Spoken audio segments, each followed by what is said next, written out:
Hi everyone, my name is Živa Kleindienst, and together with Tadej Vindiš, Aleksandra Kostić and Peter Tomaž Dobrila, I am one of the curators of the International Festival of Art, Technology and Science, KIBLIX 2021, entitled Virtual Worlds Now. I welcome you on behalf of KIBLA, who has been organizing this festival since 2002. In line with KIBLA's long-term research focus on XR technologies and art in scope of RUC, Network of Art and Cultural Research Centers, and considering that the previous year has probably been the most virtual year we have lived so far, the key question we're asking for this year's festival is, what are the virtual worlds now? In December 2020, we launched KIBLIX thematic panel discussion series, where we bring together international professionals from the fields of art, XR technologies, and science. In the previous panels, we focused on the topics such as digital intimacy, development and research in XR technologies. We posed questions such as, can XR technologies actually bring back long-lost nature? And we also discussed the production and presentation of artworks and festivals in time of the pandemic. Today, we continue with our sixth panel discussion, and with great pleasure, I introduce and welcome today's moderator, Dr. Kaja Antlej, who is a researcher and senior lecturer at the Deakin University in Geelong, Australia. I welcome also today's guests, who will discuss questions and topics such as XR technologies in museums, gamification, and heritage. For Q&A, you can use the chat on the right side of the screen, where you can post your comments and questions, and our moderator will read them on your behalf. Kaja, the floor is yours. Hi everyone, welcome to KIBLIX, welcome to panel about extended reality technologies in museums and heritage. Today with us we've got four fantastic speakers. We've got Dr. Darko Babić from the University of Zagreb. We got Anika Kronberger from FH Joanneum from Graz. We also got Professor Dr. Sylvester Arnab from Coventry University in the UK. And a little later, Adam Kaplan is going to join us from BadVR from Los Angeles. Today, we're going to talk about how museums and heritage experiences we're going to be changed in a COVID-safe society. We're going to talk about how do museums and heritage institutions deal with digital transformation. And we'll also talk about what is the future of extended reality experiences. First speaker would be Dr. Darko Babić, and he works as an assistant professor at the Sub-Department of Museology, Department of Information and Communication Sciences at the Faculty of Humanities and Social Sciences at the University of Zagreb in Croatia. He's acting chair of the National Committee of International Council of Museums, ICOM Croatia, and extremely active in the ICOM's International Committee for the Training and Personnel, as well as ICOMOS International Committee of Interpretation and Presentation of Cultural Heritage Sites. He's among one of the founders of the Interpret Europe, European Association for Heritage Interpretation, where he served as a member of a supervisory board. Darko has been the national leader on 2 European Commission-funded projects, and beside academic career from 2016, he actively acts as an entrepreneur within Croatian and Southeast Europe museums and heritage sector by running a privately owned consultancy company specialized in culture and media, delivering numerous interpretive plans and museological programs, as well as acting as permanent reviewer and advisor of diverse heritage projects or scientific journals. His main professional interests are foremost connected to the field of heritage interpretation and heritage management, as well as sustainable development in the digital age.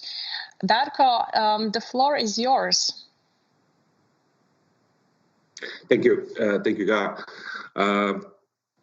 At the beginning, because time is short, I will just say I'm very pleased that I have opportunity to join the KIBLIX and to share some of my ideas, which, as we discussed before, will go maybe slightly more or much more, not so much in a digital world, but more about a heritage and interpretation and everything else in contemporary society, which is hard to do in 10 minutes, but I will try to do my best. So I do hope you see the screen. Yes, we can see. Good. And I hope I will be in position to move on with the presentation. You already said more or less everything about me, and I will not repeat, of course, that part. Thinking about, and Jiva that said it at the beginning, this is the photo, this is my personal photo, the same week which we are now, the last year in Paris. And you can easily recognize and you can easily see the difference. So it was already pandemic around. I had some meeting there, and it was the last meeting, I'm pretty sure, in live. And the main difference compared to any other photo of Louvre and Mona Lisa in last probably 25 years was this. 10 people in front of you? No way, no way. So that was kind of the beginning of everything what happened after that and everything what we are witnessing now. If I try to look at more reality of the globalized world, which I said it's part of my topic and discuss is part of my topic, I'm going slightly more back in the past here about the reality of the heritage and understanding of heritage of the audience around us. Audience means all. So as you can see, there's two photos of Egypt and Las Vegas in US, and two numbers. One is 35 million, one is 6 million. So the point of that, and that was 2013, 14, something like that, when it was discussed beside many other things, and it was before Arab Spring and so on, that in fact 6 million people around visit Giza in Egypt and 35 million people visit Giza in Las Vegas. So this is actually just illustration of reality of the world we live in. So I'm not saying heritage is unimportant, not saying anything else. I'm just saying our numbers are saying there is different perception how you can visit Giza in Egypt.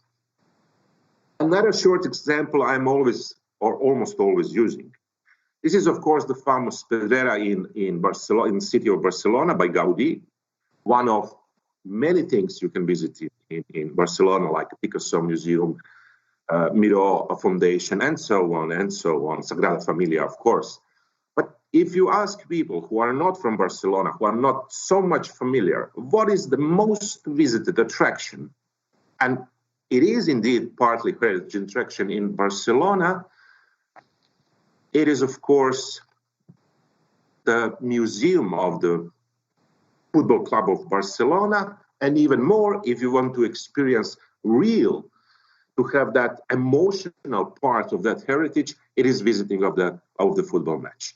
And in many cases, of course, this stadium could accommodate 100,000 people. But I will say, 10% in the past. Now there is no audience. But 10% in the past, people on every football match here was tourists. Many do not understand even the rules of the game, but they are there because they want the first-hand experience of something which is connected to Barcelona, which is, and I will add this, which is indeed part of identity of Barcelona and Catalonia, but not directly in their understanding of heritage, but they're making that connection. So the complexity of the understanding of heritage is one thing, and complexity of the understanding of heritage for professionals is one thing, and for connecting professionals and audience, public, users, whatever name we use it, is something different. So what is the key issue when we are doing the heritage and thinking about the heritage? It is not this. And quite often it happens, much more often than we think.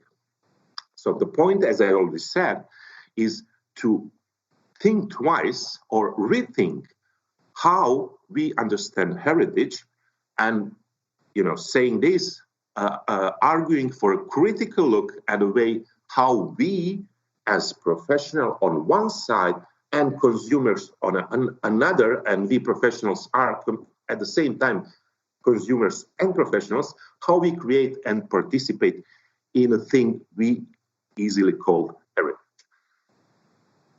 Not going deep into the heritage theory, there's not enough time, just saying, and I will point out here that, of course, when we are discussing a heritage, many people immediately think, yeah, that's the past. No, it's today. It's contemporary purpose. Yes, we are dealing with the past, but it's contemporary. And the second one, heritage exists not because it came out from out of this space. No, it exists because we humans done something. And what we do is kind of the management. Could be good management, could be bad management, could be political management, could be any kind of the management, but it's what we do, people. And that means interpretation is all.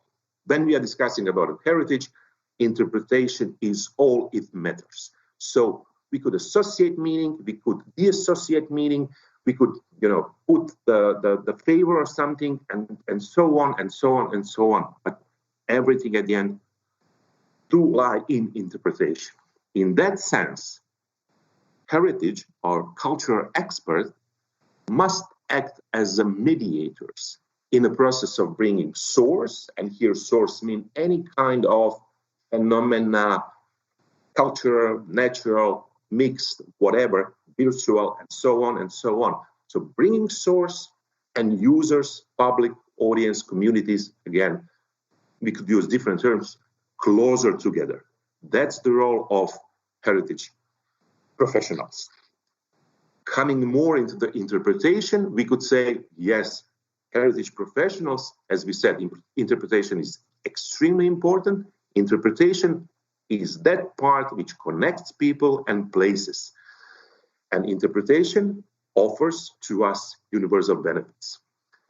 Heritage interpretation is such as a skill which could be learned. So there's different way how we, some of us do have natural talent. Some people do have natural talent for different kind of stuff.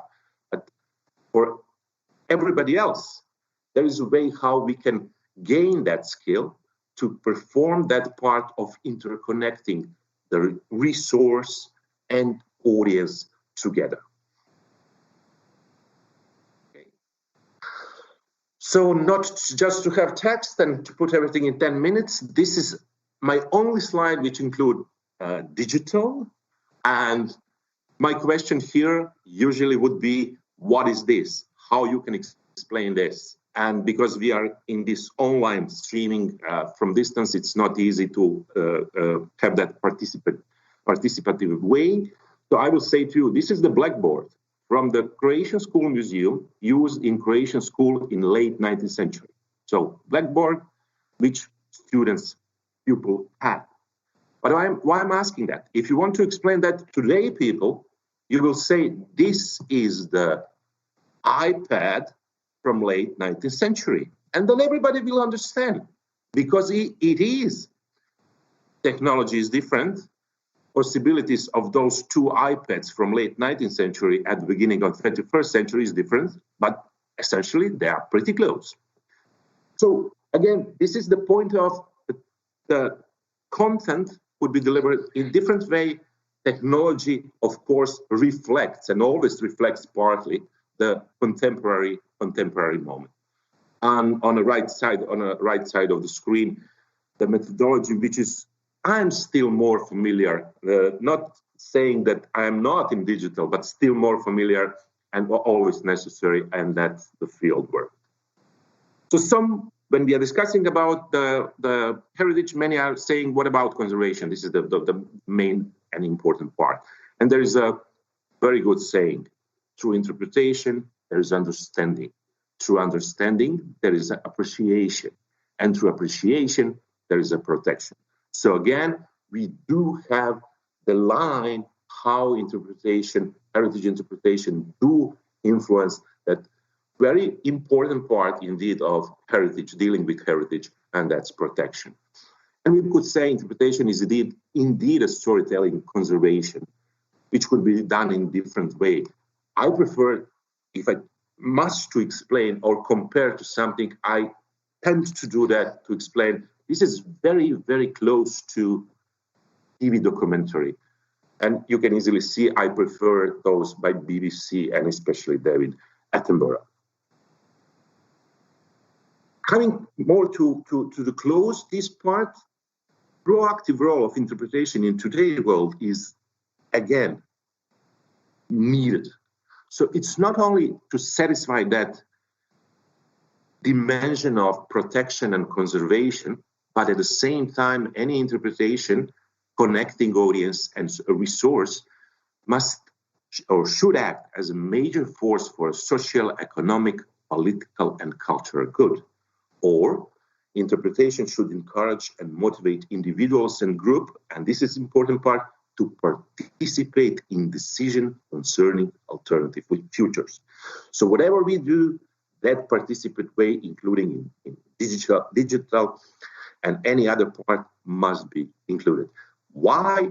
You remember the image from the beginning, because we don't want that, we want this. And if we have this, then we will be successful. And then audience, community will recognize what is important. Just to conclude, if I move from the heritage interpretation to the heritage management, we could say it is a multidisciplinary branch that, if properly understood, goes beyond relation reduced solely to the protection and direct economic viability of the heritage. Contemporary understanding of implies respect for all socially relevant factors in a given context, and consequently ensuring tangible benefits by which heritage management contributes to the development of the local community, but also society as a whole.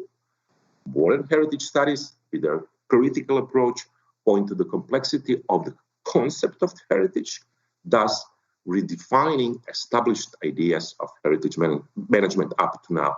And here, heritage important do have its importance. And we could say, thinking about, again, that connection with a knowledge management, information, communication, and so on, that heritage management means socially responsible knowledge management. That's my 10 minutes, I think. Maybe I'm over, but not sure. So thanks a lot. There's logos of those which you mentioned at the beginning and contacts if people want to collect that quickly. Thanks a lot. Thank you, Darko. That was a fantastic opening talk, and we are really inspired by your thoughts. I have a question, and you mentioned a couple of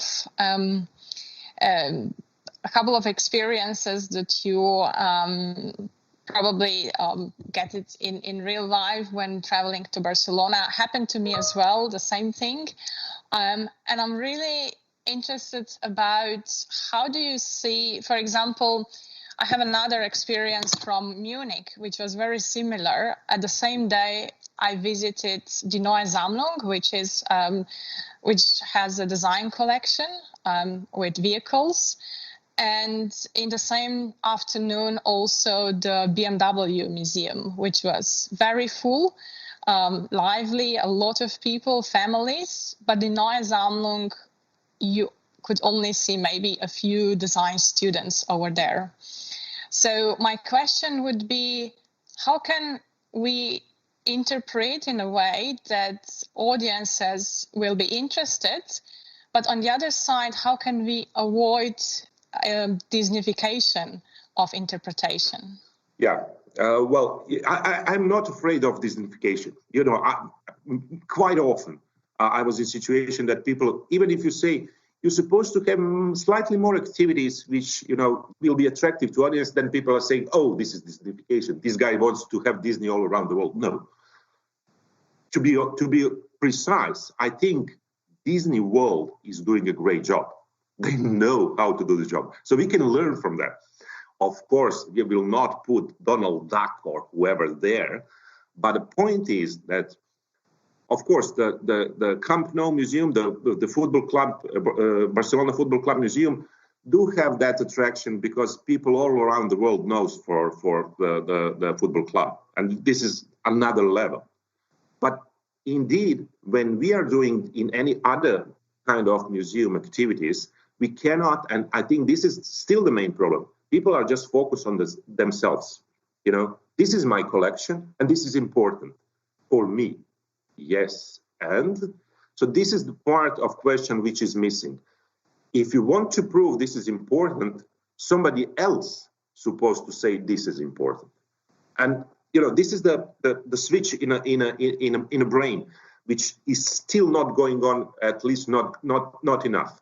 And we cannot say, you know, that the football club Museum of Football Club Barcelona is the most visited museum in Europe. It's not. Of course, there is a group, you know, big museum, Louvre, British Museum, and so on. But many museums, if you compare the size of the city and if you compare the size of the number of people coming to the city, do have better performance than the Barcelona Football Club Museum. So I think it's stepping out of your shoes, not thinking only about you, and then, you know, trying to communicate, to find a way to recognize what do people want to see. And usually the answer is people do recognize universal things. So if somebody starts to speak to me about a Polish whatever, and that does not have connection with my experience and my life, I don't care. To be honest, I don't care. Yeah, thank you. That was fantastic. We're going to move forward to Anika and then get back to our discussion with you, Darko, as well. So Anika is a designer. Anika Kronberger is a designer. Is a designer, content strategist, and a lecturer. Her work includes research, ideation, interaction design, user experience design, exhibition design, visual design, and content strategy. Her clients come from fields of arts and culture, museums, education, and non-profit organizations. Recently, she was involved in the design and development of a large-scale mixed reality project at the Center of Science Activities in Graz, Austria. Over 2,600 square feet of the Science Center are dedicated to a storytelling-based use of augmented reality for a younger audience from 12 years and up. It's called the Artventure. Anika Kronberger is also a researcher and lecturer at the FH Joanneum at the Institute of Design and Communication in Graz. Her research interests are in the areas of activity, includes information design and media production, and also interactive spaces, user experience design, mixed reality environments, and so on. For several years, she is part of the working team Aktuelle Kunst in Graz, an association of contemporary art institutions. She is a member of the Arts and Technology Collective Monochrome and co-host of the Art Run workspace Atelier Schillerstraße in Graz. Anika, thank you for coming. Yeah, hi. Thank you, Kaja, for inviting me. And I'm also very grateful to be here and to talk about basically the one project you already mentioned in my biography. So I will talk today about this interactive mixed reality experience that we did, me and the team of people that opened in, long time ago, but not so long time ago, end of 2019. So as we already heard, it's called COSA, so Center of Science Activities, And one part of this COSA was this story-based, game-based use of augmented reality. So as you see here in this image, it was a multi-user experience, and it was integrated in this whole science center setting. So the hands-on experience was very important, and me and my team were responsible for the set design, for the space design itself, but also for the interactive experiences and the whole storytelling process and the concept of the whole space. So basically the story was that visitors come to the museum and get equipped one by one with this HoloLenses, and they have these little robots that guide them through the whole experience, and the visitors themselves have to help or have to solve riddles with the help of these robots, but also the visitors help the robots. So there are 3 rooms where the story develops. Every room has interactive exhibits in there, and every room is thought for 6 people at once. So we have a Mayan temple, an Arctic research ship, and also a life-saving habitat. So the visitors have to decide which room they want to take or want to experience, and then they go there, have their glasses on, and can interact with the furniture or the artifacts themselves. They can touch it, and by touching, moving, pulling, they can interact with what they see in the HoloLens, in the augmented reality glasses.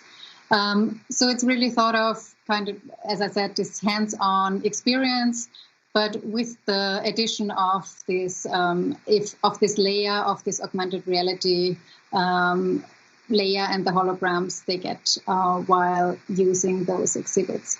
So here's just some examples where you can really see, okay, we thought of different kind of interactions also in the real space and in the real setting.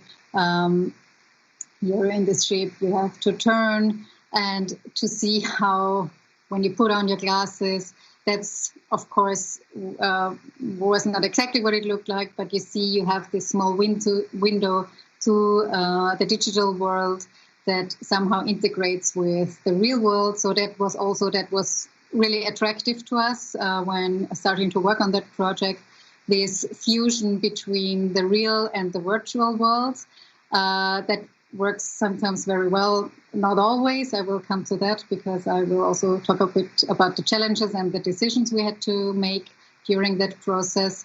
But basically, you see, you have some gaming elements in your augmentation, but you also have the real space to interact with. So, of course, we already worked on augmented reality projects, but not in that scale because it was quite unusual to work on something like this. So we ourselves had to do a lot of research, hands-on research while doing. So because it's, of course, with augmented reality, you have only this field of view, so this small window where you really can look into the virtual world, into the digital world. And with this idea that we want to interact also with our hands and in the distance of our hands, it was quite important to find this, what's even possible. So from the very beginning, what story should we tell and what are the interactions we can give to the visitors? Then, of course, it was a multi-user experience, so we had to think about other people also in the room, not only the setting of the exhibition itself, but also how does the people interact with each other. So a very important decision that we had already in the beginning was, okay, we can't use gesture control to interact with the augmentation because when there are more people in one room, one doing this gesture of doing something, all the others would be disturbed and the augmentation will get confused, so to say. Also, this carry-on device, like a clicker, was not possible because people would lose it or not giving it back or are distracted by using it. Same with voice. So if one speaks up and wants to interact with the augmentation, all the others, of course, would hear them too. So we stick with the location of the visitor because through this mapping, through location, we knew where the users are. Then, of course, with the interactive exhibits, so by moving or touching or pulling them, we could interact. And in some cases, we also used the gaze, so the direction where the visitors looked at. So with the glasses, of course, we knew in which direction they look at the moment. And so we could also use that as interaction possibilities. So to have this, the connection again with the real life and the real person with the digital world. Here are some more images of our prototyping process. So of course, we had to do a lot of prototyping, but also to be sure to have it fitting for the younger generation and for kids and young adults. Yeah, that's what prototyping looked. And of course, so our project partner that did all the 3D development and also the game mechanics and the HoloLens programming, they sat in Berlin. So it was, I mean, we had not COVID, but still it was a problem to have a lot of meetings at the place. So we had to move over to virtual reality to develop and bring together the real space with the augmentation, with the digital world. And that we made with meetings inside this a rebuilt virtual museum, so to say, or the museum space, where we could see how the architecture integrates with the ideas of the digital, the 3D models, and the holograms.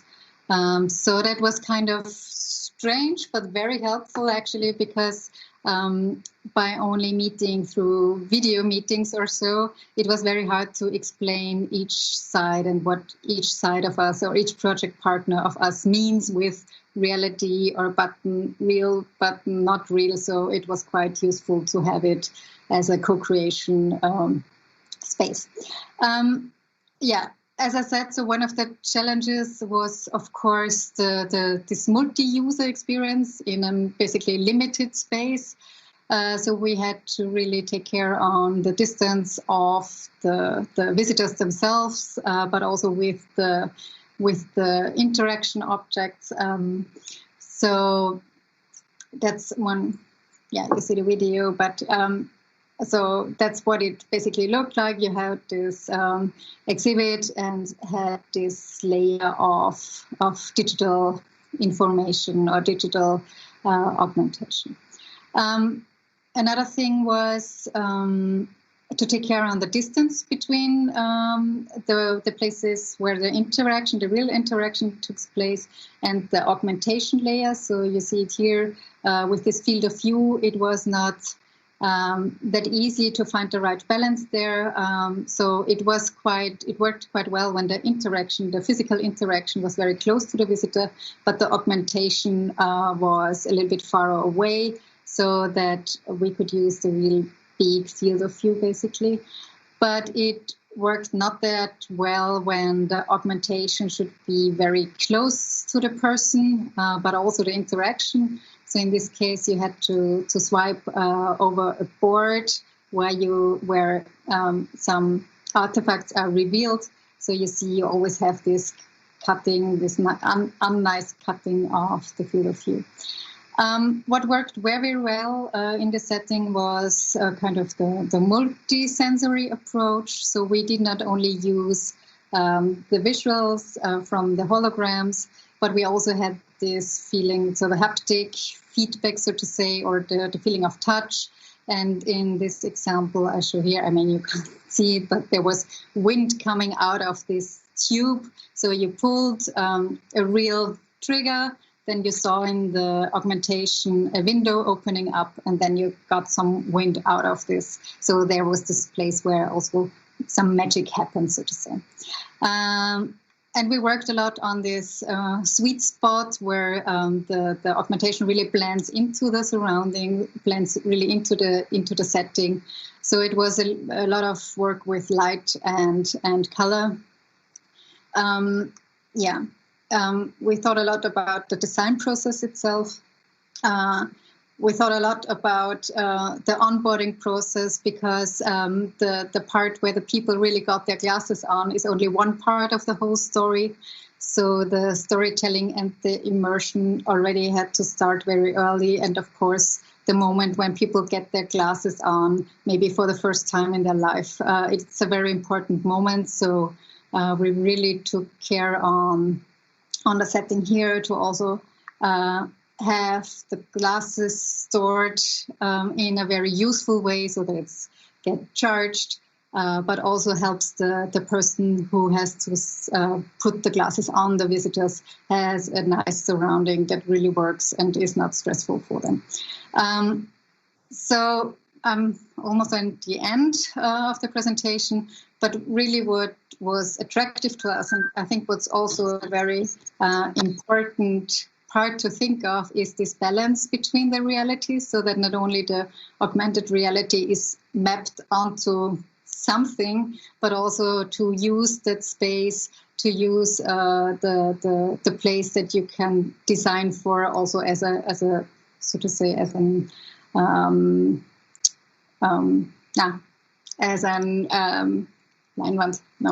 a space that you can also design to have this interesting mix of realities. So I was not alone in that team. So the Children's Museum had the lead. We were responsible for space design and interactive exhibits. And you can visit this museum, of course, and it's open. And I hope someday it will be possible again to have all museums open. So thanks a lot. Thank you, Anika. That was a very inspiring presentation of an exhibition that hopefully we can all join and visit one day after everything is COVID safe. And what's great to see, especially behind the scenes, how you are approaching the human-centered design. And I have a question in regards to the different audiences. How you dealt with the people with different tech savviness? Yes, so that was also, of course, part of our idea with this onboarding process. So, of course, as I said, for some people, augmented reality is already part of their lives. I mean, I would say that even they have maybe used augmented reality on their mobile devices. I would say that not a lot of people have really HoloLenses at home, more the VR glasses, but maybe not augmented reality. So yes, in the first ideas, the story was quite complex, and of course the game developers want to achieve a lot and put a lot of story also in this setting. And with all the testing and with all the considerations, we came to the point that maybe less is more, because, only having these glasses on the head is already a lot for them, and getting to deal with this augmentation, follow these robots, these flying robots. So, in the end, we thought, okay, maybe less is more, and to have it still attractive for even the people who already are very familiar with augmented reality. Yeah. So did you do any user evaluations, formative or summative? Yeah, so there was always kind of test runs through the space then. But of course, in that kind of project, everything came together at a very late part, because that's the thing of this, or the way it is with those kind of projects. So it was, I think we had some weeks to do really the whole test run with all the rooms, with all the holograms inside. So we had some test runs with the people from different kind of age groups, and yes. Any surprises? Surprises. The surprise actually was that it worked quite well. So the interactive exhibits worked quite well.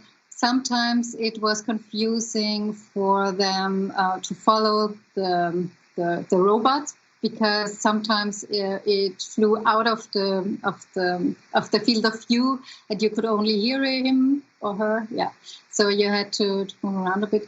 But actually, no big surprises. No, it was surprising. Thank you so much, Anika. We'll get back to you and a little bit later. Sure. But now we've got Sylvester, who will join us with his presentation.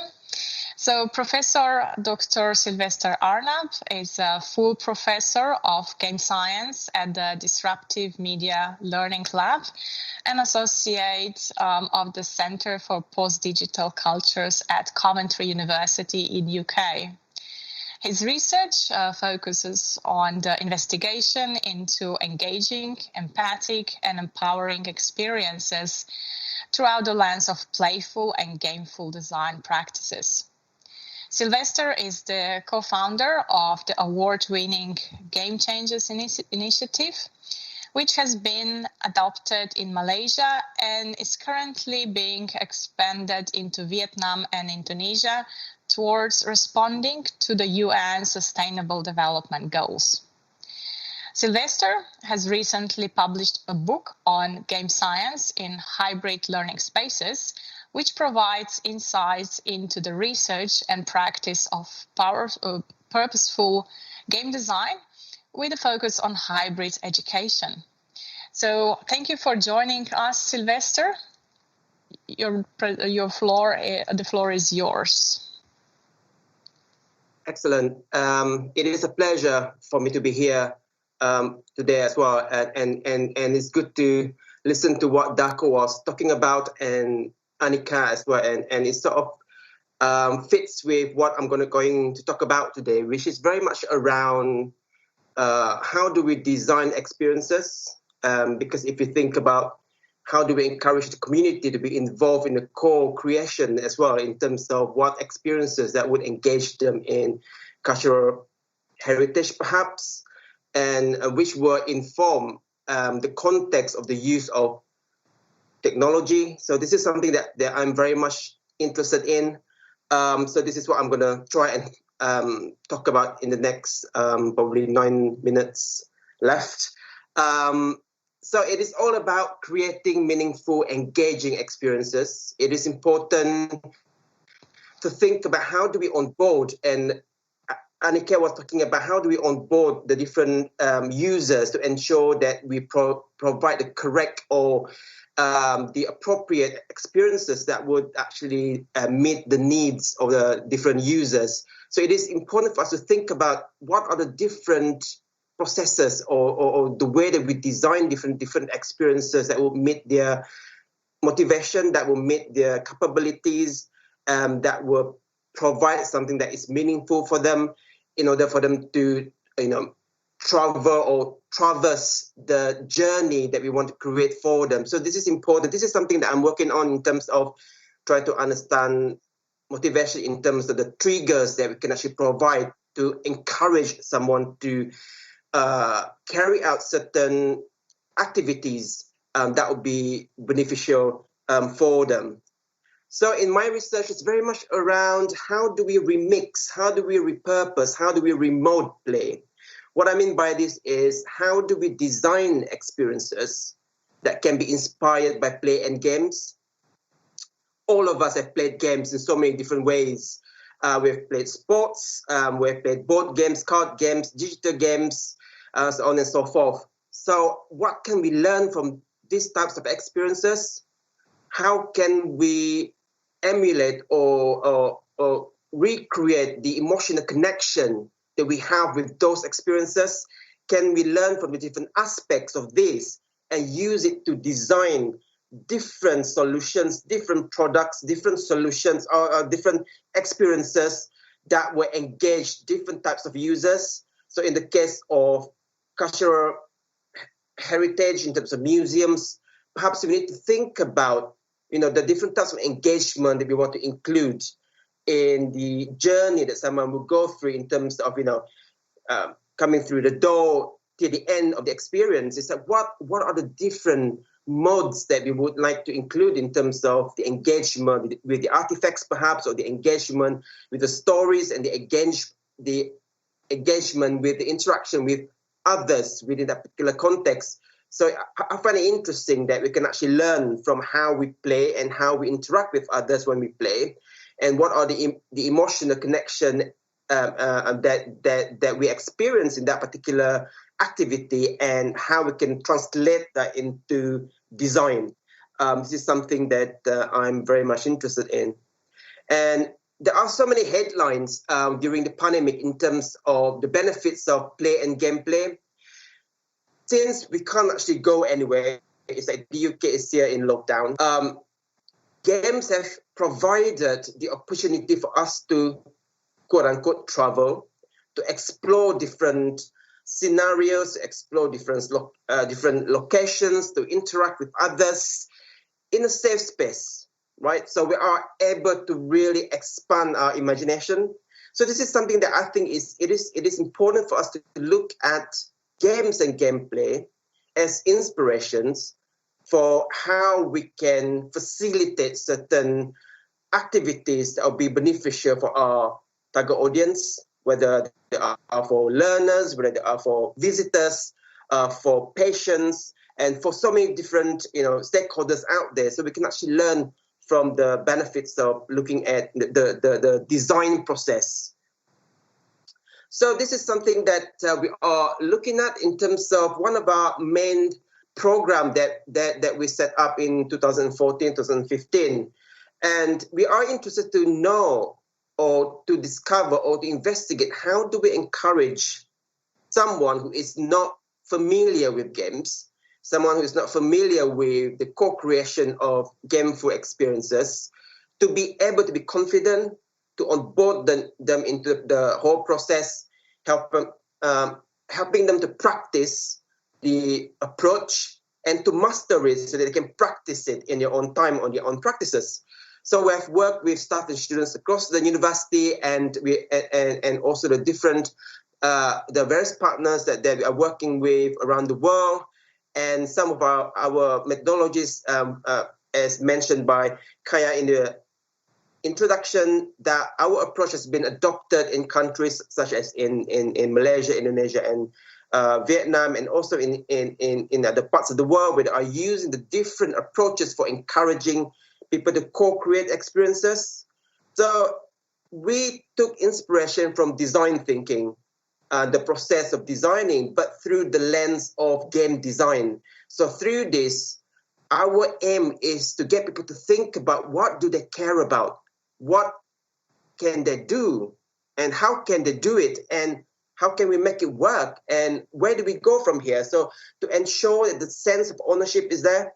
So I believe that in Darko's presentation in the beginning, and was talking about the community part of it, this is an opportunity for us to bring the community into the process of the co-creation of the experiences, because the type of visitors that who are going to engage with different types of cultural artifacts and heritage and stories, they are changing in terms of their expectations, in terms of the things that will entice them to engage with something that is going to enhance the understanding of a certain culture, of a certain history, so on and so forth. So we have to think about ways for us to engage them and onboard them into the experience.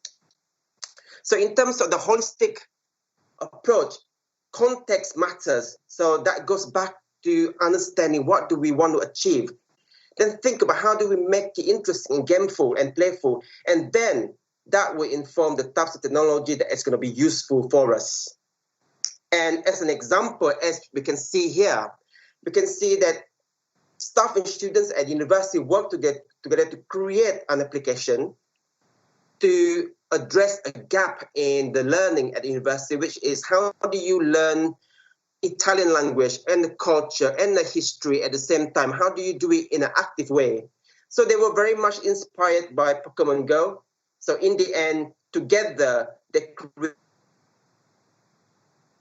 an app where you can actually go around Coventry and then you can learn about the Italian culture, the Italian history, and you can learn the language at the same time, but in Coventry. So this is quite an interesting project, and are able to use an open source platform for that. So this is an example of how the experience journey is important. How do we capture the journey? How do we create this experience where someone can actually move from one point to another? What are the micro experiences that we want to create? Because smaller experiences would be more impactful rather than a huge end-to-end. So perhaps we have to think about the different types of experience that you want to create. And we have also used the same approach in creating an art trail in Coventry to encourage young people to understand more about arts. For example, if you travel if you're in Tokyo, you can learn about the arts in Coventry, and if you're in Coventry, you can learn about the arts in Tokyo. So this was created for Tokyo 2020, but unfortunately, we couldn't launch it because the Olympics has been cancelled last year. So we are looking into revamping this now and see how we can reuse it in so many different ways. And in terms of in Europe, we've encouraged teachers to co-create experiences for their learning using the same approach and in terms of the journey. And I'm going to show you a short video that is going to show you the types of experience that the teachers have created in Romania.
Yes, so that is an example of how a journey, an experience can be created. So you can sort of populate it with different types of micro experiences.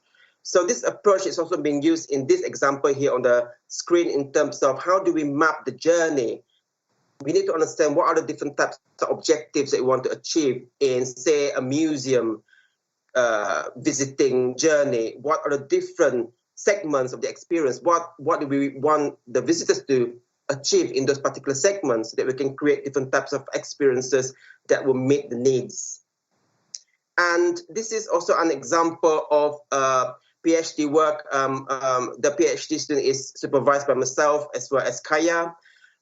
So this is an experience that is trying to encourage people to find out more about Frederick Lanchester, who has created cars in Coventry. And he has also created a hybrid electric car. Not a lot of people know about it.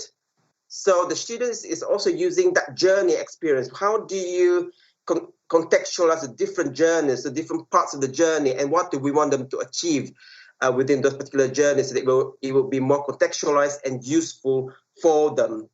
And of course, you know, there are so many information that we can think about how we can create those experiences. So quickly, I just want to show this because I don't have a lot of time left. In terms of encouraging people to think about coming together to create something meaningful is important because the sense of ownership to get the community or anyone who is interested to create experiences to come together to onboard them, to make them master this particular process. And it is all about thinking like a game designer. I'm not going to go through all this, but it is important to think about the creation of the rules, condition, the context, what is the aesthetics, the interface, so on and so forth. That is going to help us understand who our target audience are and how do we engage them. And one of the approaches that we used on board is trying to help them to exercise their creative muscle. For example, this is an example of, say that we give them a topic card, which is for history, and the game inspiration is Cluedo. So we would challenge them. How do you create an experience that's going to take inspirations from Cluedo as a game and history as a subject? And then you'll be surprised that in half a minute, they can actually create an idea of a game. And the caveat is it doesn't have to be perfect, because we are not striving for perfection. We want to encourage people to be creative in thinking about the creation of the gameful experiences. And as an example to end with, this is a game which was created by the charity, the homeless community, as well as students and staff at the university. They think of a topic. So the topic was homelessness, and the game was Monopoly, and they came up with this. So you can see how effective it is for people to think simple, because great ideas can come from something that is already there. So we can learn from the different design. And it is important to think about the experience. The experience trumps it all, because we need to make sure that it's meaningful, making sure that it is effective, and making sure that it is going to be beneficial to whoever that we want to target. And the world is our playground. So stay playful. We've done it in so many different projects. We are still learning, and I'm still learning myself. And most of my learnings for the past 10 years is in this book, a shameless plug. But yeah, so if you want to find out more about the process of designing experiences through the lens of gameful and playful design, get in touch with me, and I'm happy to have a chat and explore new ways of doing things. Thank you very much. Thank you. Thank you so much, Sylvester. That was another very interesting presentation around playful and gameful design, and a little bit behind the scenes, how we can approach that and what are the effects of such endeavors. Another similar question from me, similar to Anika, how do you approach people, not maybe with different level of tech savviness, but maybe with different demographics, cultural demographics, different backgrounds, because play or game can be a little bit more interactive in a way. How can you deal with that? This is an interesting question, because this is something that we have worked on for the past few years in creating a transdisciplinary approach to designing gameful experiences. So that would include people from different backgrounds, different culture, different belief, and different ways of looking at things. And we love that, because we learn a lot of things from people who are from different backgrounds. I can give you an example of the activities that we run in, for example, in a very remote part of Malaysia. So there are teachers, the communities, and young people, and they are not familiar with games at all, and they are not familiar with Western games. So playing to them is something different. So what we encourage them to do is to really take inspiration from their culture, because every culture out there, they would have their own playful experiences. So we asked them to start from that. So what they showed us, especially in this village, they showed us a hoop, and it's like a spear. So we asked them, what is that? This is the game that we play in the village. What we do is we would throw the hoop, and the kids, we have to try and catch it. And this is a game that they've been playing for so many decades and centuries, because they use that to teach young people on how to hunt. So we say, great, now let's use that. You understand what this game is, how you enjoy it. How do you use this to perhaps teach a subject. So the teacher will say that, oh, we can actually do this. This can, we can talk about physics, we can talk about the distance, we can talk about momentum, we can talk about all sorts of different things by using a simple game. So they created their own version of it. And in that one afternoon where we work with them, there are so many different cultures and so many different backgrounds as well. They managed to create 8 prototypes of games that they were using in the classroom. So yeah, I think we just need to really be empathic to their needs. So bring them back down into, understanding that it is about the sense of autonomy and the sense of ownership. So when the community comes together, they need to have a voice. So because their voice is important, so that will make it more meaningful. Whatever experience that they're going to create is going to be based on their needs instead of our needs, because we might not create something that is going to be meaningful, but they would know what is going to be engaging for them. Yeah, so thank you so much. That was really important message, co-creation with the local communities, and how can we build experiences that are meaningful, especially for them.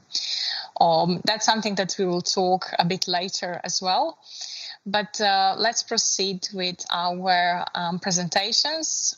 So with us today is also Adam Kaplan, joining us from California. Adam is an immersive technology evangelist. His interests are in XR, extended reality technologies, and started a while ago when he was working at the USA Today. Since then, he's been involved in bringing new and exciting XR technologies to some of the largest brands and companies around the globe. Over the past almost 4 years, he's been headed up partnerships and sales efforts for a variety of XR companies. Adam, thank you for joining us. We are curious what you've got to say. Thank you. I'm very excited to be here. Just finished up a presentation briefly before, so thank you for letting me jump in the middle here.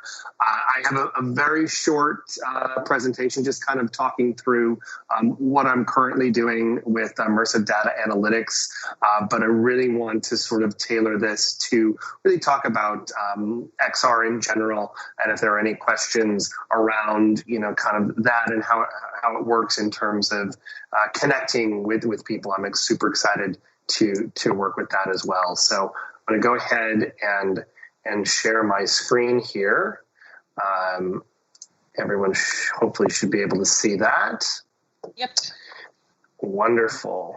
And I'm just going to move that down there. So I currently work with a company called BAD VR, and before we jump too far into that, that is actually an acronym for Bring All of Your Data into AR and VR. So it's not actually, we're not actually making bad virtual reality experiences. And we've been around for about 3 years, early stage startup. And the idea that we really center on is immersive data visualization, the challenges of how do you interact with data in this world where we're dealing with sometimes petabytes of data. We're still kind of using those antiquated tools of scatter plots and charts and graphs.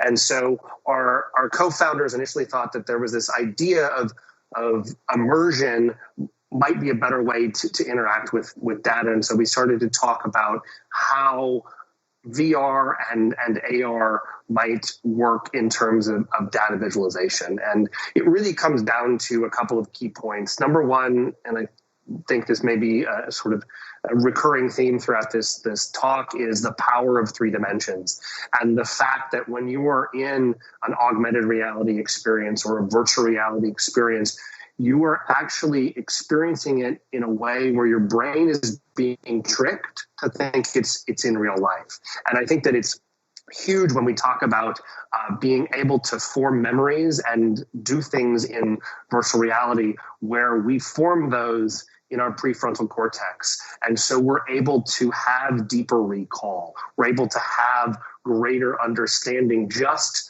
based on the fact that we're actually experiencing this in virtual reality. So that was where we started with in terms of looking at data visualization in a more holistic way. The second part of virtual reality is that expansive space, that scale. And I think that translates into a lot of different areas, even talking about museums and being able to visualize and experience things that maybe you couldn't experience in person, but in a virtual experience, and also being able to look at data at scale and create this macro version and then drive down into a more micro version. This leads us to a perspective change. So we're able to have multiple people experiencing the same type of data within a shared holistic environment, really in 3 dimensions, in real time and collaborative. So the collaboration aspect is huge for us as well. Once we've kind of came to this thesis, we then began working with a variety of different environments and trying to figure out how data visualization might fit into those environments. So we have 4 kind of building blocks that we use. And again, these are interchangeable, and we're really looking at telling a story and how we can better tell that data story, so to speak. So the first one of those environments is a networking environment. And that really comes from not just networking, but IoT sensor engagement and really digital twinning and creating those virtual twins of things in the real world so you can better impart that knowledge to somebody else. The second one falls into my version of Excel, I like to say. It's really a data stadium, and you're able to actually bring in and visualize thousands of data points all at once in this sort of virtual stadium to, again, look at that macro and then dive down into the micro.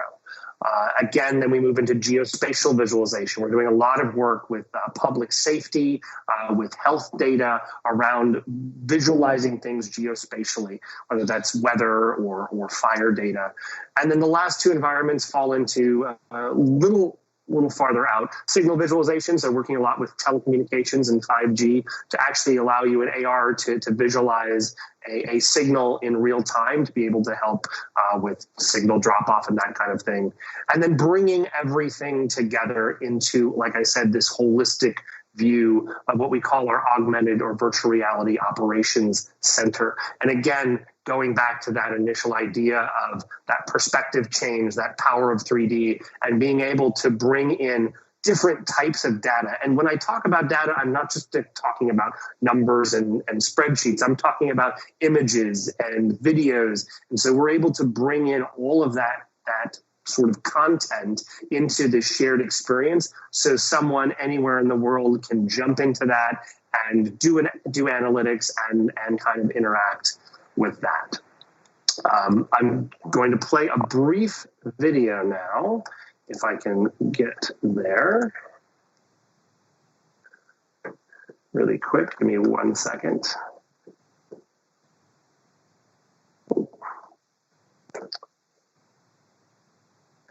This is actually our environment in action. And I just wanted to take this through now. Obviously, this is in 2 dimensions. It's a in-headset view, but it kind of explains a little bit about what we're doing. So we've created this immersive analytics platform. Again, jumping in here right away to look at kind of a loading screen, the various environments that I've spoken to. We're going to go into the digital twin environment in just a moment. So this is actually a real live digital twin of an oil refinery, bringing in IoT sensor data. And so we're able to interact with that. A lot of times when I talk about supply chain or data management, this is kind of where I go to allow someone, again, anywhere in the world to drop into a headset and be engaged with this digital twin of an environment. So again, you're seeing kind of the flashing green lights there represent sensors, and we're able to kind of see what's going on there. I'm going to move into our environment in a moment. Talked about that geospatial environment. This is actually a 3D representation of the city of Santa Monica. The buildings are to scale, and we're going to bring in some rudimentary filtering with just coloring things red and green. It's just kind of the basic level of interaction there, but really being able to, again, showcase something that you might not have seen in 3 dimensions, but able to show scale and interaction. And I said we're working a lot with weather visualization and that kind of thing as well. The third environment we're going to drop into in a moment is that data stadium. And this, I said, is kind of our version of Excel. This one is specific around marketing analysis. So looking at multiple big box retailers and how their marketing and their sales changed during 2020 and the pandemic. And so you can see as we go through there, you're going to see it started to go green to red as people started spending less through the years or through 2020. Again, just a very kind of rudimentary initial idea. And then the last environment here is the Augmented Reality Operations Center. And there again, we are looking at bringing all of these different types of data together to tell a story. And that's where I talk about bringing in visuals and geospatial data and group segmentation data and really being able to give you that holistic type of view. So that is sort of the end of my very brief presentation. And so I would love to hand it over to Kaja to answer any additional questions. One thing I do want to bring up before we go. So I don't know if we talked about this, but I have one of these. This is the earliest version of a VR headset. And you can't really see it, but this was in like 1836. It's 2 images on a piece of paper, and then you can visualize it through here. So I always like to bring that up in my presentations. That VR has been around for hundreds of years. We're just now finally getting to the more interesting way of interacting with it. So. Thank you, Adam. And you're exactly right, especially for data visualization. We haven't talked today much about that. We've talked about heritage interpretation. Then we continued with the user experience and HoloLenses, augmented reality. We were talking about gamification, and now data visualization. So what do you think where this is all heading in virtual reality? What kind of feedback are you getting from maybe your partners, your clients, your users? Yes, so it's very interesting. We always talk about VR or AR being a kind of nascent space, right? So we're it's been around, as I said, in various forms since the 1800s, but it wasn't really until recently that it started picking up speed, so to speak. So a lot of the conversations that we have around data visualization is starting at the utility, right? What challenges are you currently facing with your data or explaining data? And then going, well, if the challenge is X, this would be a great way to utilize VR as a tool, same way that a computer is a tool, a smartphone is a tool to help tell that data story. And I tend to go back to what type of story are you telling, which is very different depending upon what vertical you're in. For telecommunications, it's very simple. It's 5G. I want to tell the story of connectivity, and I want you to be able to visualize that. How do we do that? Well, you can take an augmented enabled smartphone and visualize in 3 dimensions what's happening around you in terms of the signal based on what we do with C-signal. For another, company for public safety, which we've done a lot of work with, it's about that shared context. So having, a shared view of an incident from a command perspective, and then also from, the first responder. And so again, taking all of that sort of disparate data and bringing it together. Yeah, no, definitely.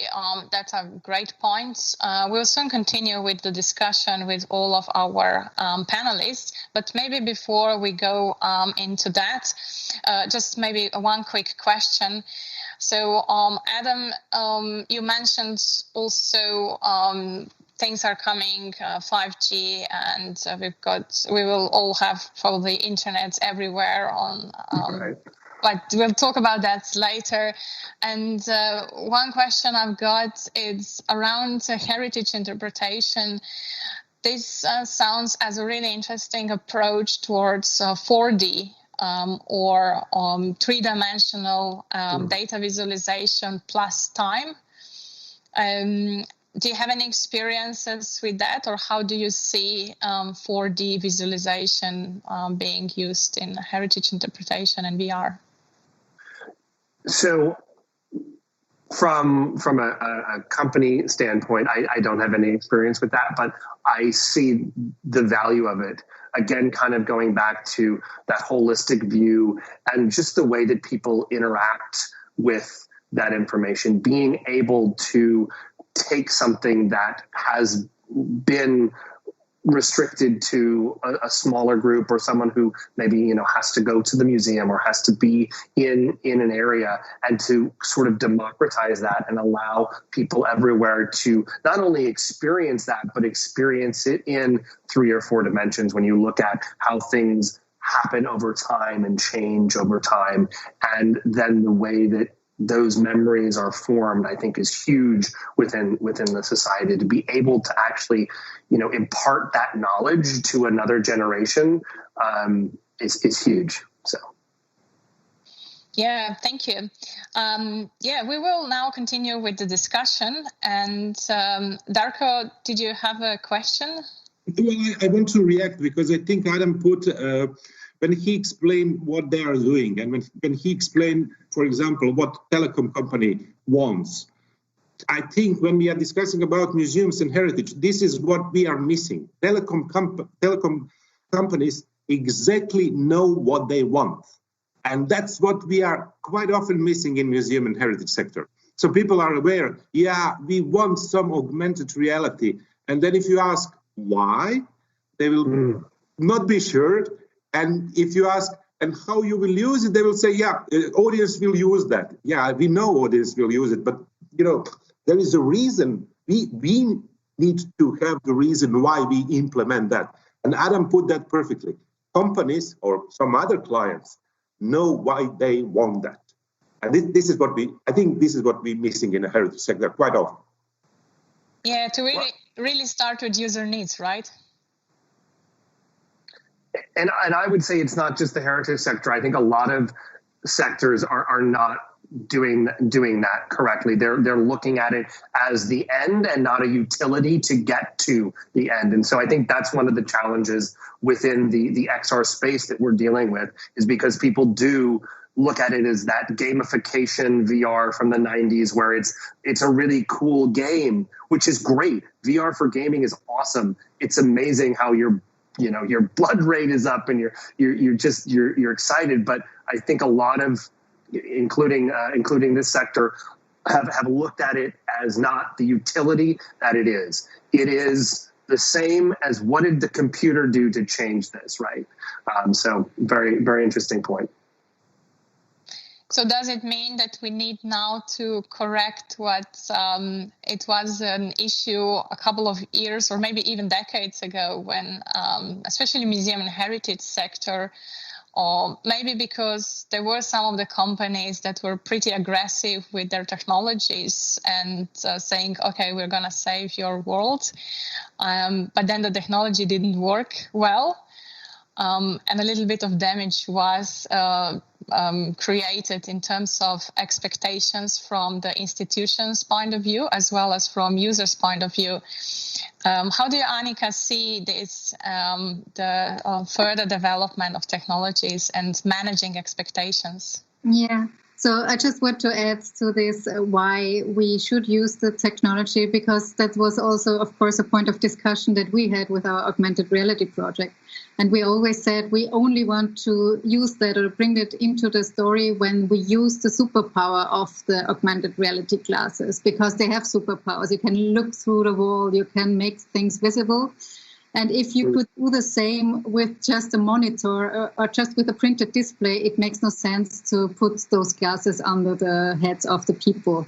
So, of course, I mean, in this setting, also one why was just to use this technology and explain it also to the people. So there was also a space to where it would have been possible in terms of not pandemics to also get younger people inside and explain them and let them try out. So only to the part of the superpower. And in which direction? Yeah, of course, in finding the real meaning and finding the real why of those technologies and exploring the branches or the use cases for the technologies. I think we are in the middle, but there is much more left to do with them. And of course, the interfaces themselves, they get more and more invisible. I mean, not with those headsets at the moment, but with a gesture control or voice control of interfaces. So it will somehow disappear more and more. But yeah, we have to find the right use cases for the technology to really make it useful for both the visitors, users, but also for museums and show them where their potentials are. Yeah. Sylvester, any comments from the game perspective? Yeah, as what I discussed in my presentation today is all about thinking about the experience that we want to create in terms of the context is really important. And as you said before, in terms of trying to understand the user needs, working with the communities and working with those who are going to engage with different artifacts or different resources within a museum context or within a GLAM context, we need to make sure that we understand what are the different types of experiences that we want to create, what are the actual objectives, and how we can design an action feedback loop that is going to be engaging. Because it is all about trying to encourage the sense of autonomy and the sense of agency as well, to get people to engage in something intrinsically. So I think it's sort of linked with what Anika was talking about in terms of the onboarding part, in terms of how do we onboard them? How do we get them to discover their intrinsic motivation in engaging further? So that is something that I think we need to think about, because sometimes when we introduce technology, immediately people will switch off. People say, "Oh, no, I'm not good with technology. I don't want to look silly when I'm not familiar with how to actually use." But if you create a context for it in a more interesting, engaging, fun, social way, perhaps. In my research, I've seen that those who are not familiar with technology, they will observe when they see the engagement, the enjoyment of others, they will be joining in. And I think this is what we need to think about in terms of the engagement with museums and cultural heritage, I think, in my opinion. Darko, how do museums and heritage institutions deal with digital transformation? Well, it's a complex question, of course, and it goes for different parts of the world, and then depending on, of course, the different cultural policies in different countries and so on and so on. And in general, I think this is really, I don't have overview of all around all museums and countries around the world, but I think it's pretty same as it was at the beginning of 1990s when PCs, computers start to be more and more present, and it's still partly combination of enthusiasm with the technology, like technology will solve everything, which will not happen, we know that. But it's not on that level. Many of them reach the level above where they understand that this is, as again Adam said, it's a tool. It's another tool, and of course we suppose they need to use the tool. That's necessary. You cannot avoid that anymore. But you need to understand why you are doing something. It's not enough anymore. It should still happen. Here I could speak about Croatia. Let's do, we will digitize our collection. And then again, And after that, what you will do? Well, nothing, because, something will happen. Miracle probably will happen. No, it will not. It will not. But more and more, again, more and more, I hope over 50% plus now understand it's, you're supposed to have the reason why, and then you're supposed to do it, not the other way around. How do you see, Anika, from your perspective as a designer or someone who is on the other side of museums and heritage institutions? Yeah, so again, the why should we use it? And I think museums did a very good job to get even smartphones out of their rooms and out of their spaces. So I think even there we have some steps to take to get the smartphone back, maybe to use it as a tool. So I think with all the augmented reality and virtual reality, we are ahead of that. So as a designer, of course, I mean, there is a lot of work to do here. So either to make these spaces really integrating with all the technology, but also, of course, in terms of interface design or preparing the content to achieve these micro experiences that Sylvester was talking about, and also using the possibilities, but also taking care on the restrictions that those devices bring with. There is a lot of interesting fields to research on, and also to let students and designers experience and work with it. Yeah.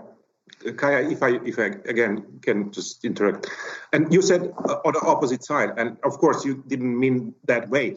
And my experience is that opposite side, if we call it that way, is more aware quite often what museums need to or supposed to have than museum professional, museum staff itself. I'm guessing because they better understand technology, but they want, when they applying that technology, they want to apply that in a proper way for a benefit of the client. And I'm not saying it's always like that, but quite often that, as we said, other side, opposite side, indeed coming with better idea than museum professionals itself. Maybe when I can reply to that. So, of course, I mean, museums and are a very interesting field also for designers and for telling those stories, because museums have a lot of stories to tell. So that's actually a precious thing that all museums have, that maybe companies or other institutions don't have that content and that story to tell. So I think it's really a good match to bring, of course, designers with museums together and have those ideas.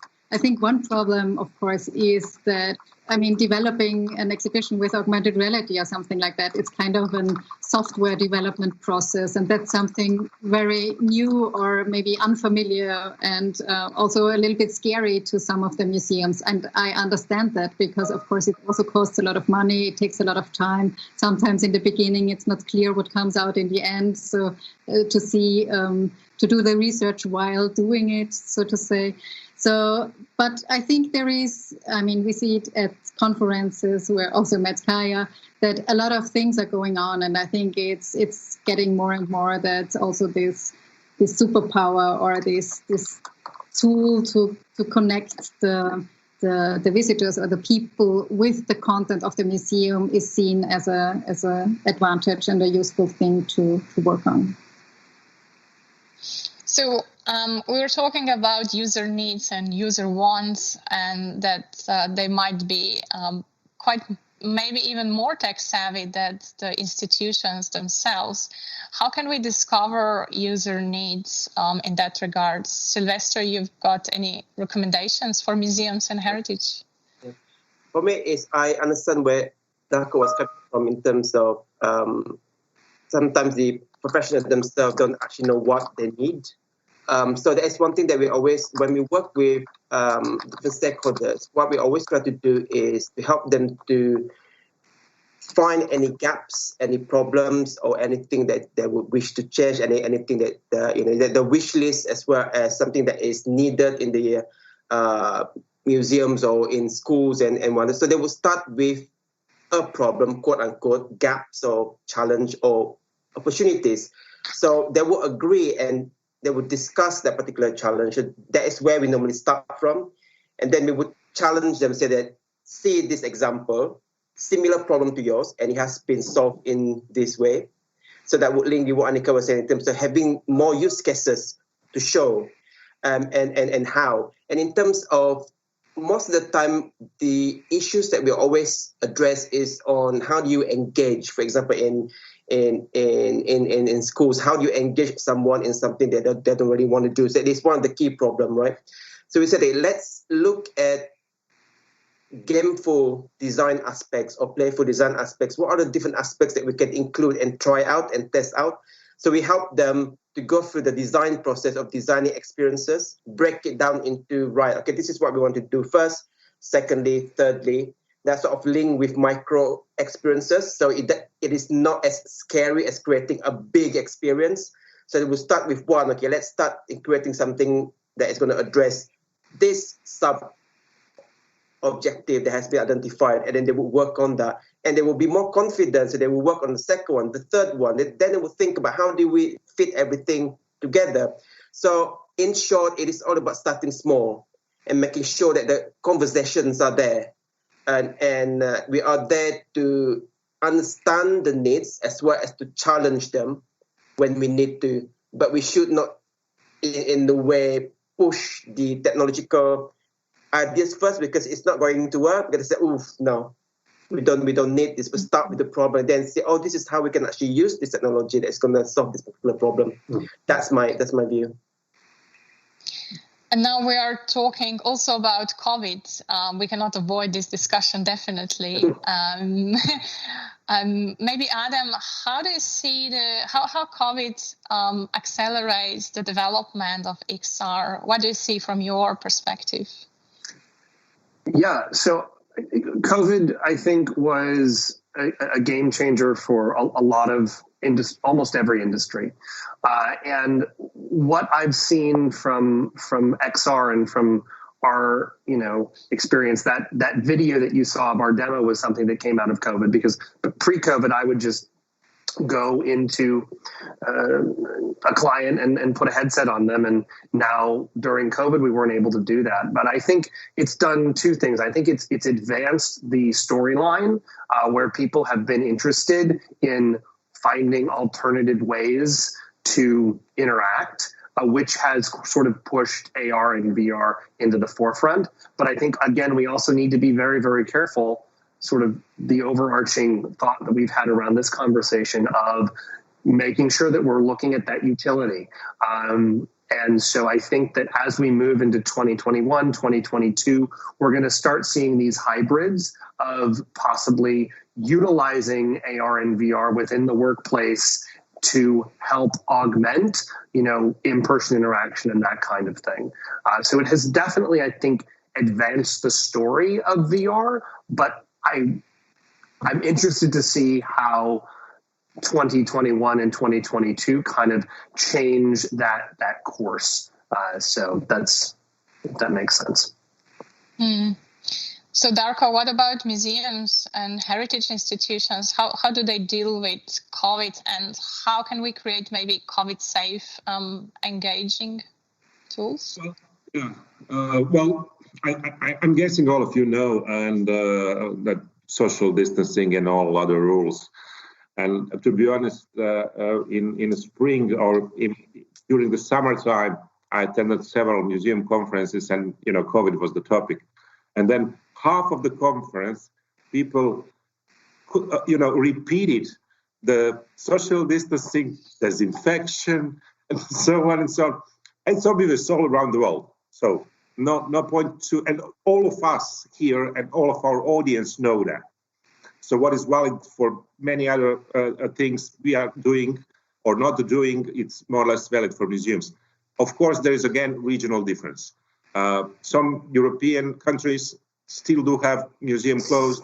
Some, like Croatia, do have museums open, and so on and so on. And it depends on local situation and at the moment. I'm more I will focus more, maybe say a few sentences about what you asked Adam and what Sylvester discussed before. And this is, what will happen after, and we all hope it will be after one day. So the core of museum business, so to say, is the museum object. So this is really what makes museum different. So you can have 3,000 years old object, you can have 100 years old museum object, but this is what is your core. And this is important reason why people are coming to museum, because they want to be face to face with that object, especially that, oldest, better. So, any kind of augmented, virtual, and so on reality coming into museum and heritage sector in a way change the core part of the museum work. And I don't know, I think that it will be, as Adam said, it will be indeed hybrid. That wish to confront with a face-to-face with an original, authentic, whatever is the right term, not to go into details now about the terms, will remain. And I'm expecting people will, if things come to the normal, people will run into museum. I'm expecting that.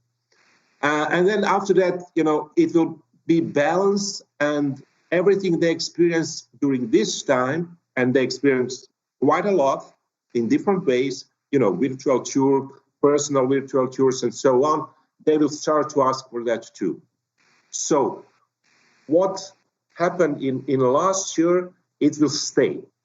But at the same time, people, I hope people will have that need to be in direct touch with the object.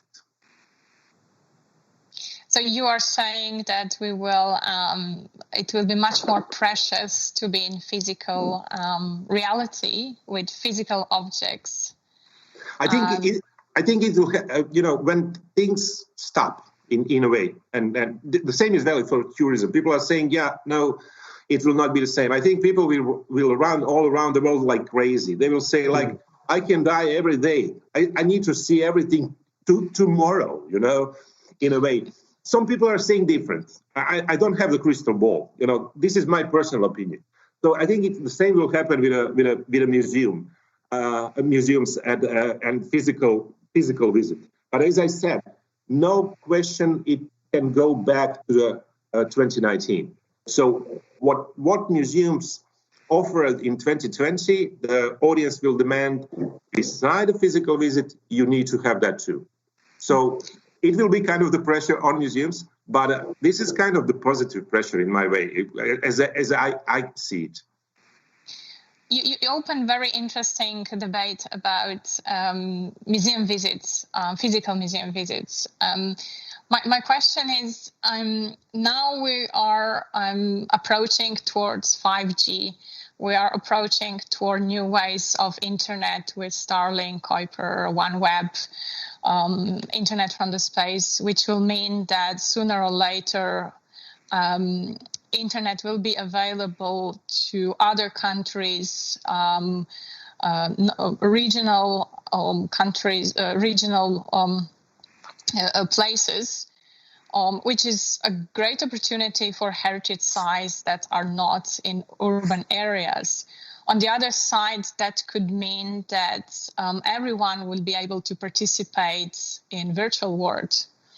But on the other side, would that mean that physical museum visits would become elitistic and it will be the opposite way? Because I remember all these years we've been talking about virtual experiences are elitistic because not everyone would have devices to access. But in the future, if everyone has the devices, but they're not able to physically visit, are we talking about some kind of a twist? Any thoughts on that? Anyone? I think, I can take a stab at this. I think it will, I do believe it will continue to be a hybrid, but I think that what it will do is it will democratize access, right? I think that there will still be physical museums, physical spaces, and if you are able to for instance, make the trek to Stonehenge or see the Sistine Chapel in person, those things will still happen. But what I think it will do as these technologies advance, like with 5G, and as the headsets become less expensive and eventually turn into, just glasses, it will allow someone who maybe doesn't have the ability to go see the Sistine Chapel to experience that in a more realistic way. And so I think it will, in my opinion, help kind of engage more people and bring museums and heritage and even sites that maybe people can't go see more into the forefront of the conversation. So that's where I see it going. It's that real democratization of access across the board. I think I will second that as well, because that word is a good way to describe what is going to happen post-pandemic, because it is happening now in terms of accessibility, in terms of inclusivity, that people who are not normally engaging with theatre, with ballet, and with all sorts of different cultural experiences, they are experiencing it at home because they can get access to it for free, because it was given out for free. So it's quite interesting to see, for example, the Royal Shakespeare sort of thing. They are releasing different theatre experience, and one that I'm going to attend tomorrow that is going to be interactive as well. So I can get involved in the theatre experience. So I'm quite interested to see how would that work. That is a hybrid approach in terms of getting the audience to get involved as well. So having 5G, that will open up so many opportunities for normal people like us or people out there to interact with something that they might not be able to do it in person. But one key challenge is we need to ensure that the infrastructure is there, that it's not going to create another digital divide in terms of access. Because in some parts, for example, in the UK, it's like even though we have 5G that is being tested in Coventry at the moment, so we are actually engaging with it, trying to know more about it and how we can engage with the different types of activities we want to run. However, there are some places, some corners of Coventry or some parts of the UK that don't even have good access to 4G or 3G. So those are the things that we need to remember as to ensure that infrastructure is there to support everyone. So Anika, yeah. Okay.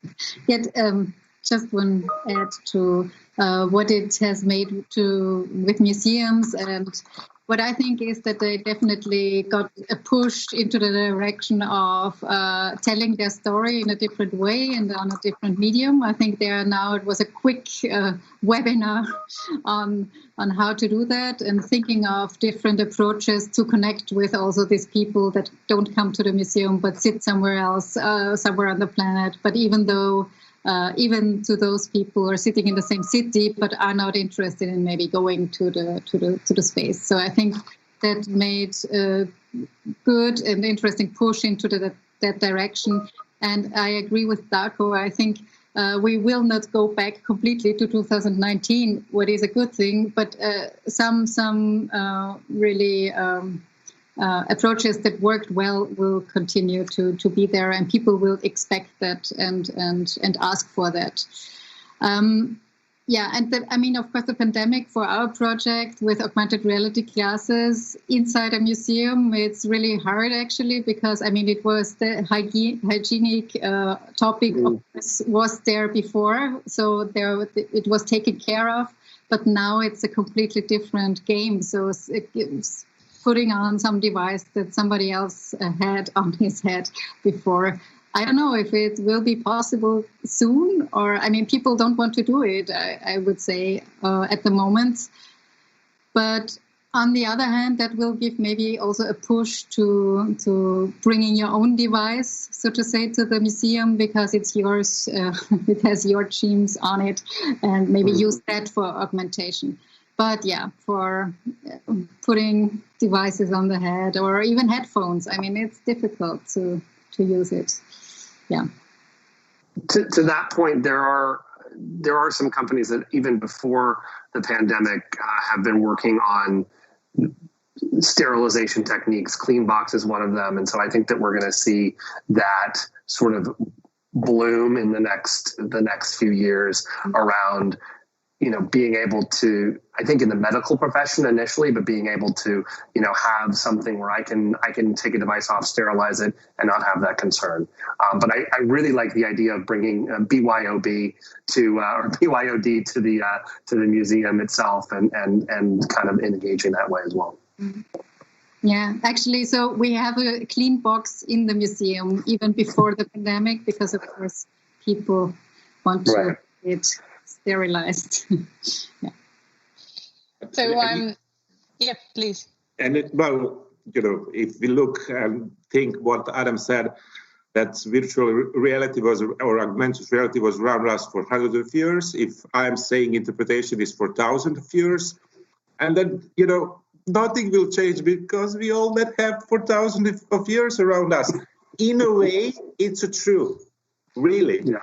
And interpretation of our own world is kind of augmented reality. If we look at from that philosophical, you know, side. So I'm just making kind of the joke here, but in a way, yeah, I agree on that, and of course I agree with what Anika said. So, sorry, Anika said. So sorry for this interruption, just to make short break, whatever we call it. You're completely right. So storytelling is a very old discipline. From the beginning of humankind. Yeah. Caveman stories. That's yeah. Yeah, we were talking about hygienic challenges, but what about the challenges of, in terms of inclusive design, or challenges related to the ethics? Darko, do you have any thoughts from the museum perspectives and technology? I will be happy to leave that to the rest of colleagues to answer first, and maybe to comment at the end if that's possible. we have you here to be our devil's advocate anyway.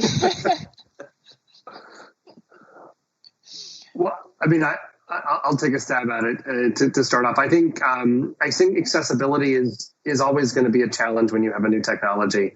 You know, I mean, just for example, with when Magic Leap first came out, you know, if you wear glasses, you can't wear a Magic Leap unless you buy additional glasses. So I think we will have to look at ways to, for lack of a better term, augment these experiences for people who may have those challenges.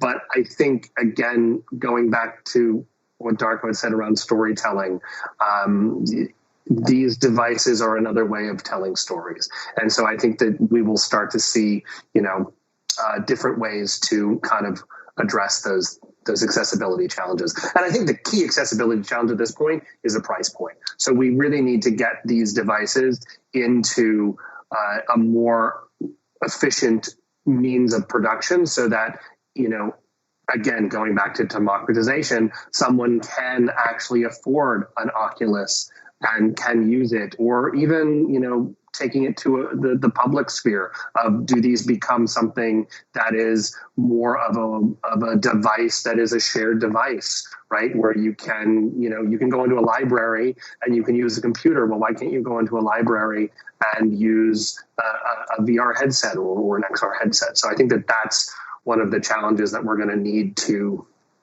address as we move into the next decade. Anika, what are the ethical questions you think we need to answer, or actually question? Yeah, the ethical question. Yeah, I mean, if it's really a good move to use this expensive technology, of course, as Adam said.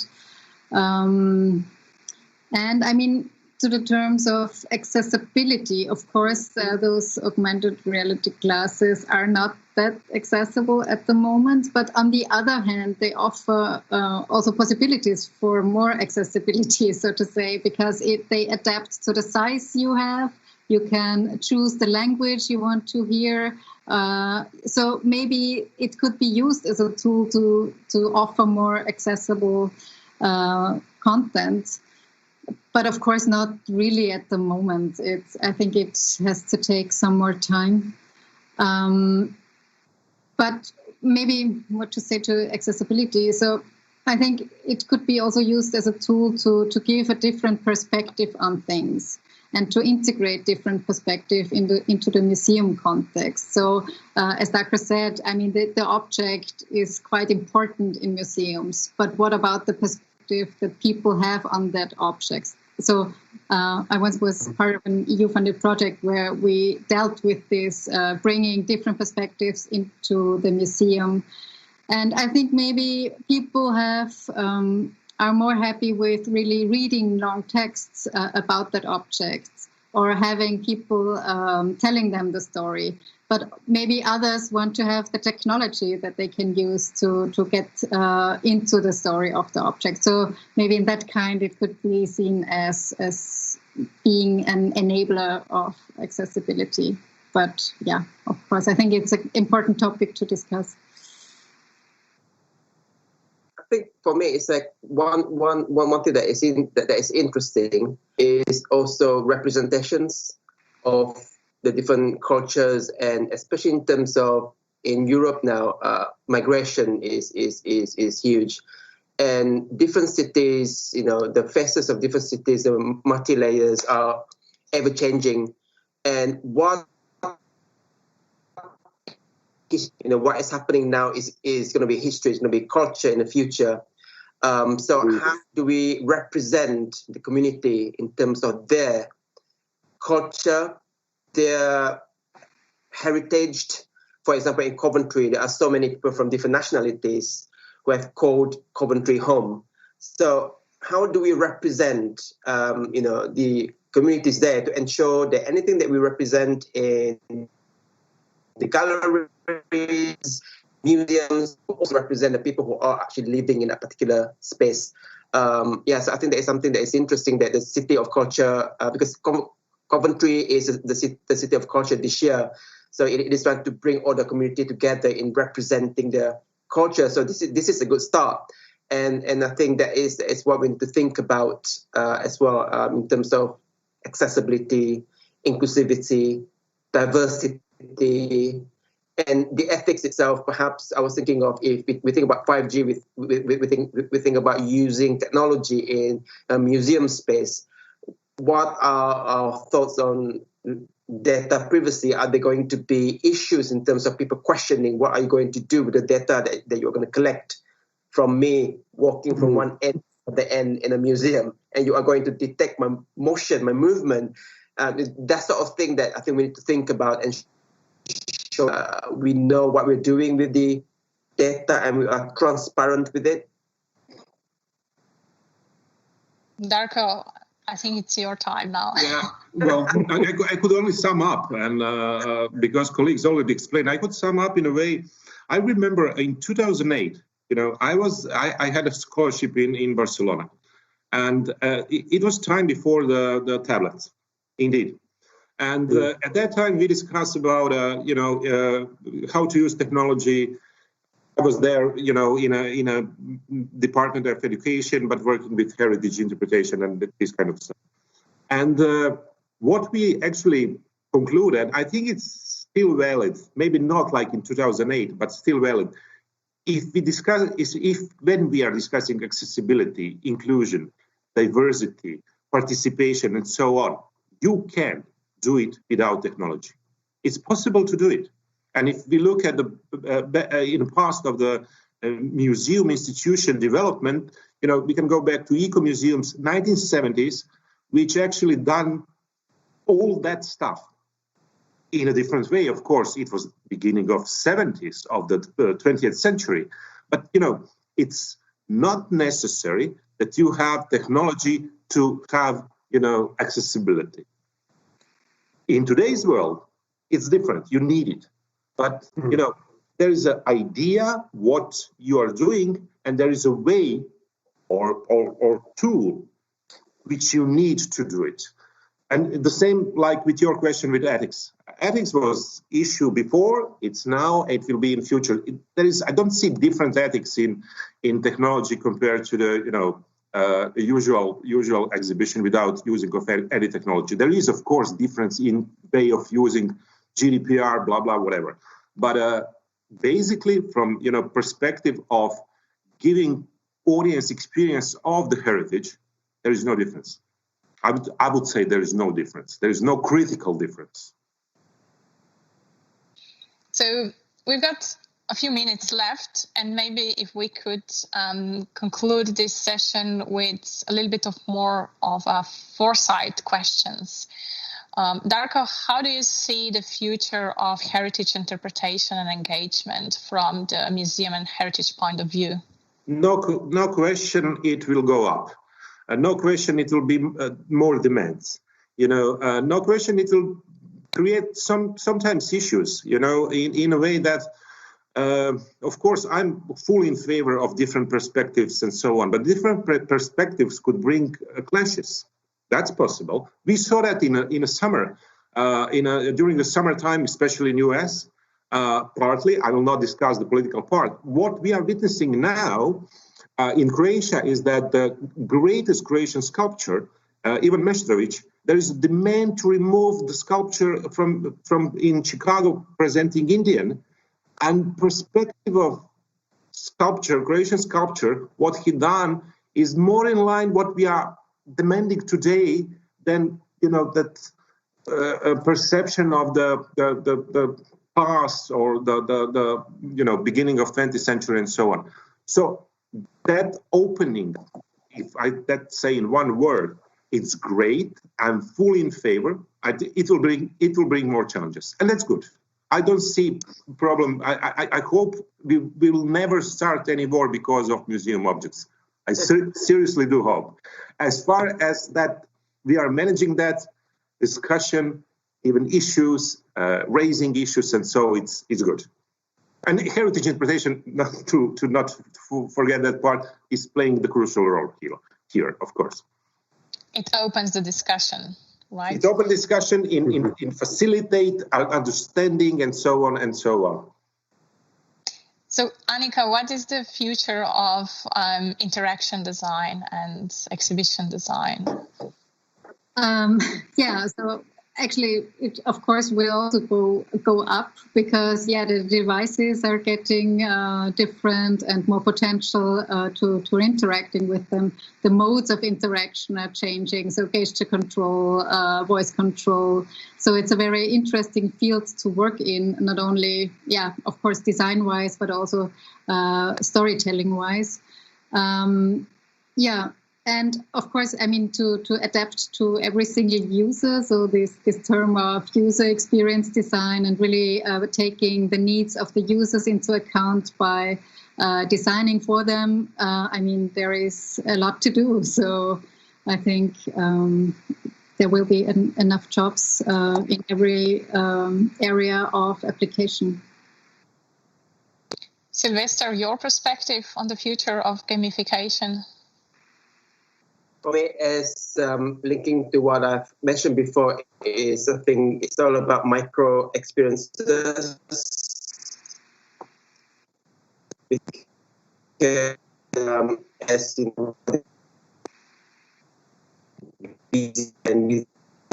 can anyone hear me? It's better, maybe. Yeah.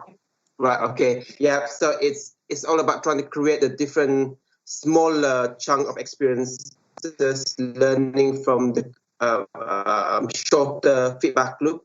So there's something now in terms of ensuring that a hybrid approach is the way forward in terms of creating playful experiences outdoor. And we are not talking about Pokemon Go, but we are talking about different contextual experiences using game design in different parts of physical space. So I think that is something that is going to happen. that is also going to be used by not only in terms of for entertainment, but it is going to be used for commercial reasons as well. So I think those are the things that I can see happening, and this would link up so many different types of technology, the Internet of Things in terms of VR, AR, XR, all sorts of different technologies that is going to facilitate micro experiences in different ways.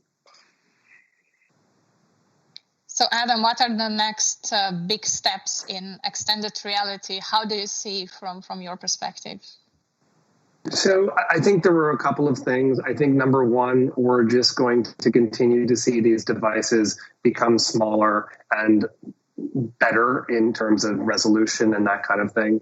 I think one of the interesting challenges that we're going to talk to, going back to the ethics, is what this will do in terms of opening up the world and kind of creating this new reality that we live in. So I think that, again, we as technology evangelists really need to remember, I keep going back to this word of utility, really need to remember that these are tools for us to better ourselves, better our lives, because I think that there is a very, very easy path to this becoming and overtaking somebody, just like some people have been overtaken by smartphone and social media. And so I think that we really are going to hopefully see, as the technology changes, also some institution of rules and regulations, because right now it's a totally unregulated space. And so that's what I hope to see in the next 5 to 10 years. Thank you so much, everyone, for those closing remarks. Is anyone who would like to tell anything else to our audiences? Any final thoughts? Stay safe. Stay safe. Stay smart and safe. Yeah. So what do you think, Adam? Just a quick question. Social VR, is that the thing that it's coming? Are we having our next session in virtual reality, or we are still on Teams and Zoom and similar? So I think it is coming. I don't know when. I preface that with a few years ago, I was around when Oculus venues first premiered. I was actually involved with that, where you could, watch a basketball game or a football game with, a lot of your friends. And now we have AltSpace. I think the challenge with social VR is, until there are more realistic versions of avatars, it is not going to take off, because there is still that limitation, and it kind of brings you out of that reality. Again, going back to what I was talking about, sort of tricking the brain when you're having that VR experience, until you're really looking face to face with somebody who has emotion, and you can kind of see the whites of their eyes. I think that is going to be the change in social VR. So I think we're a few years off from that. That would be my take. Okay, so still Zoom. Still Zoom. Maybe a Zoom with a little bit of augmented reality engaged, but yes, I think Zoom is still where we're going to be for a few years. Okay, thank you so much, everyone. Thank you, Sylvester, Darko, Anika, and Adam. That was a fantastic discussion, and hope to see you in real life. Stay safe. Take care. Stay safe. Bye-bye. Thank you, Kaja, and thank you to Sylvester, Anika, Adam, and Darko for being our guests today. Thank you to all of you who've been watching online. Next week, we continue with our KIBLIX program. On Tuesday, we will launch a series of workshops, Mycometologies, led by Sasha Spachal and Caitlin Bryson. On Wednesday, join us again at KIBLIX.org streaming for an artist talk of an artist duo, Varvara and Mar, who are currently RUC residents in DDT Lab in Turbolia. Thank you, good night, and take care.